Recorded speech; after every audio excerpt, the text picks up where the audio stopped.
नमस्ते। कभी सोचा है कि मुंबई जैसा विशाल शहर जहां करोड़ों लोग रहते हैं, उसे आखिर चलाता कौन है? आज हम इसी सवाल के जवाब में छिपे एक बहुत ही दिलचस्प और पुराने गवर्नेंस मॉडल को समझने वाले हैं। तो चलिए बॉम्बे पैटर्न की इस गुत्थी को सुलझाते हैं। तो आज हम क्या क्या देखने वाले हैं। सबसे पहले कि ये बॉम्बे पैटर्न आखिर है क्या भला। फिर हम इसके दो सबसे जरूरी हिस्सों को देखेंगे, काउंसिल और कमिश्नर। और आखिर में ये समझने की कोशिश करेंगे कि ये सिस्टम कितना कामयाब है। तो चलिए शुरू करते हैं सबसे बुनियादी सवाल से। आखिर ये बॉम्बे पैटर्न है क्या? अच्छा, इसे समझने के लिए एक पल के लिए सोचिए। 2 करोड़ लोगों के शहर को असल में चलाता कौन है? क्या वो हमारे चुने हुए नेता हैं या कोई और? इसी सवाल के जवाब में छिपा है बॉम्बे पैटर्न का पूरा राज। तो देखिए, बॉम्बे पैटर्न जैसा कि नाम से ही जाहिर है 1888 के एक एक्ट से बना सिस्टम है। और इसका सबसे बड़ा फंडा है शक्तियों का एकदम साफ साफ बंटवारा। मतलब जो लोग पॉलिसी बनाएंगे वो उसे लागू नहीं करेंगे, और जो अफसर उसे लागू करेंगे उनका पॉलिसी बनाने में कोई हाथ नहीं होगा। यही इस मॉडल की सबसे खास, सबसे बड़ी पहचान है। तो चलिए अब इस सिस्टम के पहले पिलर को थोड़ा करीब से देखते हैं। ये है विचार विमर्श करने वाली विंग, यानी हमारी नगर निगम परिषद या काउंसिल। आप इसे एक तरह से शहर की संसद समझ सकते हैं। इसमें वो सारे पार्षद होते हैं जिन्हें जनता सीधे चुनकर भेजती है। यही लोग अपने अपने इलाके की आवाज उठाते हैं। इसका मुखिया मेयर होता है। लेकिन मजे की बात यह है कि मेयर के पास असली ताकत मतलब एग्जीक्यूटिव पावर बहुत कम होती है। इस काउंसिल का मेन काम है शहर के लिए नीतियां और कानून बनाना। और अब आते हैं सत्ता के दूसरे केंद्र पर, जो इस मॉडल को वाकई में सबसे अलग बनाता है। ये है एग्जीक्यूटिव विंग, यानी कमिश्नर। तो अगर काउंसिल शहर की संसद है तो कमिश्नर हैं शहर के सीईओ। ये एक सीनियर आईएएस अफसर होते हैं जिन्हें राज्य सरकार अपॉइंट करती है। और यहां आता है सबसे बड़ा ट्विस्ट। ये कमिश्नर ना तो काउंसिल को जवाब देते हैं और ना ही मेयर को।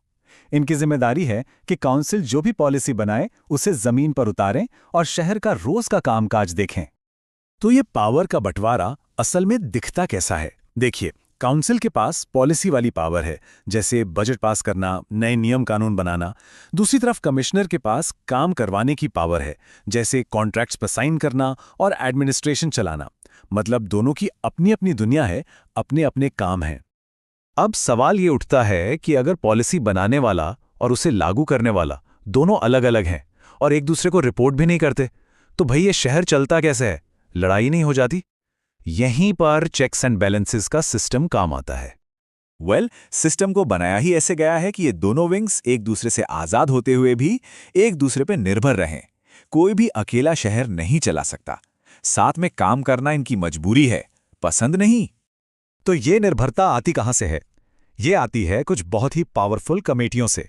इनमें सबसे ताकतवर है स्टैंडिंग कमेटी। समझ लीजिए शहर की तिजोरी की चाबी इसी कमेटी के पास होती है और कमिश्नर के हर खर्चे पर इनकी नजर रहती है।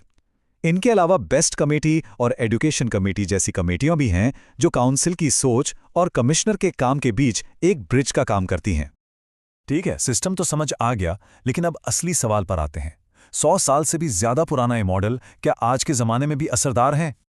देखिए, हर सिक्के के 2 पहलू होते हैं। इसकी सबसे बड़ी ताकत है प्रोफेशनल मैनेजमेंट। जब एक आईएएस ऑफिसर के हाथ में कमान होती है तो काम एफिशिएंट तरीके से होता है और नेतागिरी से बचा रहता है। लेकिन कमजोरियां भी बड़ी हैं। चुने हुए नेताओं और एक नियुक्त अफसर के बीच टकराव का खतरा हमेशा बना रहता है। और क्योंकि शहर का सीईओ जनता नहीं चुनती, इसे एक डेमोक्रेटिक डेफिसिट या लोकतांत्रिक घाटा भी कहते हैं। कमिश्नर शहर से ज्यादा राज्य सरकार के प्रति जवाबदेह होते हैं।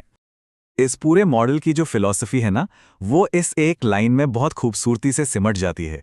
ये एक ऐसी प्रणाली है जो जानबूझकर सीधे राजनीतिक नियंत्रण पर पेशेवर विशेषज्ञता को ज्यादा महत्व देती है। तो इसका निचोड़ क्या है? बॉम्बे पैटर्न असल में एक तरह का ट्रेड ऑफ है, एक समझौता। इसमें आप थोड़ा सा डेमोक्रेटिक कंट्रोल मतलब जनता की सीधी पावर को छोड़ देते हैं ताकि आपको एडमिनिस्ट्रेटिव एफिशिएंसी मतलब काम फटाफट हो, ये मिल सके। और यहीं पर आकर हम एक बहुत बड़े सवाल पर रुक जाते हैं। क्या 19वीं सदी में बनाया गया ये मॉडल 21वीं सदी के हमारे इन इतने बड़े और उलझे हुए शहरों की चुनौतियों का सामना करने के लिए सही है? ये एक ऐसा सवाल है जिस पर आज भी एक्सपर्ट्स के बीच बहस छिड़ी हुई है।